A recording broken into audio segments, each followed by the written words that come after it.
बिस्मिल्लाहिर्रहमानिर्रहीम। अस्सलामुअलैकुम। मैं आयशा सोहेल आज आपके साथ बहुत ही यूनिक सी सिर्फ़ 1 कप मैदे से बर्फ़ी बनाने की रेसिपी शेयर करूंगी। बहुत ही आसान तरीके से जो कोई किचन में काम नहीं भी करता ना, वो भी आसानी से इस रेसिपी को फॉलो करके बर्फ़ी बना सकता है। सबसे पहले 1 कप मैंने मैदा ले लिया है और उसे जो है वो अच्छे से छान लिया है। जितना भी साफ़ हो उसे एक बार ज़रूर छान लेना चाहिए। पैन को चूल्हे पर चढ़ाएँगे और उसमें शामिल करेंगे 1 कप घी। आप ऑयल या घी जिसमें भी बनाएं, देसी घी में बनाएं तो और भी ज़्यादा टेस्टी बनेगी। तो इसे जो है वो आपने इसका कच्चापन दूर कर लेना है और फिर इसके अंदर जो हमने मैदा छान के रखा था वो शामिल कर देना है।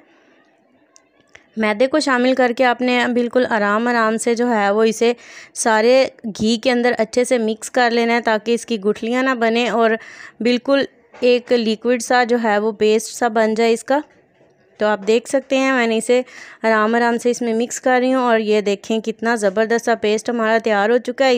इसमें हम 1 कप चीनी शामिल कर देंगे। आप अपने टेस्ट के मुताबिक कम ज़्यादा कर सकते हैं। चीनी शामिल करने का मकसद यह है कि जैसे जैसे इसकी भुनाई होगी और चीनी का जो दाना है वो भी अंदर थोड़ा थोड़ा मेल्ट होता जाएगा। ये बहुत ज़्यादा हमने मेल्ट नहीं करना है, इसे थोड़ा सा क्रंची रखना है हमने। तो आप देख सकते हैं इसकी आपने तकरीबन 3 से 4 मिनट अच्छे से भुनाई करनी है। जब इसकी प्यारी सी खुशबू आने लग जाए तो आपने इसके अंदर इलायची पाउडर थोड़ा सा डाल देना है, छोटी इलायची का पाउडर। और फिर आपने इसे मज़ीद जो है वो 1 से 2 मिनट के लिए भूनना है। इसका कलर भी चेंज होता आपको दिखाई देगा और चीनी का दाना ये देखिए अंदर अच्छे से मेल्ट हो रहा है। आपने इसे इसी तरह रखना है और आपने इसे निकाल लेना है अलग से एक बर्तन के अंदर। तो आप देख सकते हैं मैंने इसे अलग से एक बर्तन में निकाल लिया है। इसे जो है वो आपने ठंडा होने के लिए रख देना है। रूम टेम्परेचर पर इसे ठंडा करना है।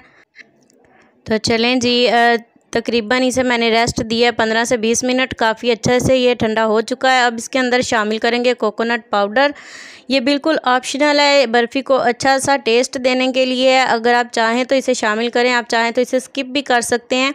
बहुत ही अच्छे तरीके से इसे इसके अंदर मिक्स करेंगे और फिर जो है वो हम अपना मोल्ड तैयार करेंगे जिसमें हमने बर्फ़ी को जमाना है। तो आप देख सकते हैं मैंने यहाँ पे एक बर्तन ले लिया। इसको अंदर से अच्छे से ग्रीस करेंगे घी की मदद से।